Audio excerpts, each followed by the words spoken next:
ಕರುನಾಡು times ಚಾನೆಲ್ನಲ್ಲಿ ಸುದ್ದಿ ಮತ್ತು ಜಾಹೀರಾತು ನೀಡಲು ಈ ನಂಬರ್ಗೆ ಕರೆ ಮಾಡಿ.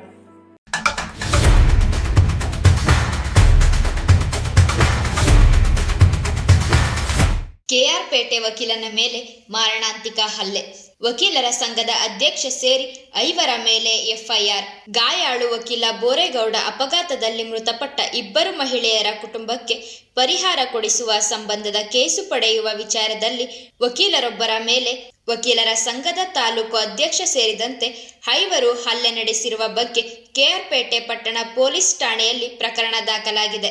ಹೌದು, ಕೆಆರ್ ಪೇಟೆ ತಾಲೂಕಿನ ಗವಿರಂಗನಾಥ ಸ್ವಾಮಿ ದೇವಾಲಯ ಬಳಿ ಬುಧವಾರದಂದು ಭೀಕರ ಔತಣಕೂಟಕ್ಕೆ ಹೋಗಿದ್ದ ಸಂದರ್ಭದಲ್ಲಿ ಮಿನಿ ಲಾರಿಯು ಹಿಮ್ಮುಖವಾಗಿ ಚಲಿಸಿದ ಪರಿಣಾಮ ಚಕ್ರಕ್ಕೆ ಸಿಲುಕಿ 2 ಮಹಿಳೆಯರು ಮೃತಪಟ್ಟಿದ್ದರು. ಆ ನಂತರ ಸಾರಂಗಿ ಗ್ರಾಮದ ಸುಮತಿ ಎಂಬುವರು ವಕೀಲ ನಾಗೇಗೌಡರಿಗೆ ಕರೆ ಮಾಡಿ ಅಪಘಾತದಲ್ಲಿ 2 ಮಹಿಳೆಯರು ಮೃತಪಟ್ಟಿದ್ದು, ಈ ಸಂಬಂಧ ಕೇಸು ನಡೆಸಿಕೊಡಿ ಎಂದು ಕೇಳಿದ್ದರು.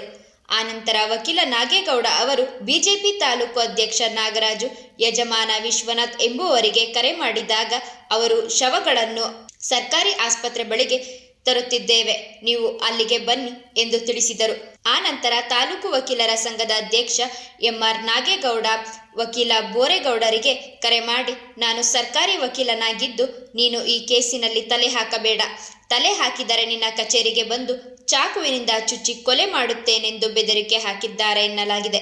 ಅದಾದ ನಂತರ ಸಂಜೆ 5:30 ಮೇಲೆ ತನ್ನ ಕಚೇರಿಗೆ ಧಾವಿಸಿದ ಕೆಆರ್ ಪೇಟೆ ತಾಲೂಕು ವಕೀಲರ ಸಂಘದ ಅಧ್ಯಕ್ಷ ಎಂಆರ್ ನಾಗೇಗೌಡ, ಖಜಾಂಚಿ ಪ್ರಸನ್ನಕುಮಾರ್, ಕಾರ್ಯದರ್ಶಿ ಮಂಜೇಗೌಡ, ವಕೀಲರಾದ ಅನ್ವೇಷ್ ಹಾಗೂ ಜಗದೀಶ್ ಎಂಬುವರು ಕಚೇರಿಯ ಶೆಲ್ಟರ್ ಎಳೆದು ನನ್ನ ಮೇಲೆ ಮಾರಣಾಂತಿಕ ಹಲ್ಲೆ ನಡೆಸಿ ಬಲಗೈಗೆ ಚುಚ್ಚಿ ರಕ್ತ ಗಾಯ ಉಂಟು ಮಾಡಿದ್ದಾರೆ ಎಂದು ವಕೀಲ ಬೋರೇಗೌಡ ಅವರು ದೂರಿನಲ್ಲಿ ಉಲ್ಲೇಖಿಸಿದ್ದಾರೆ.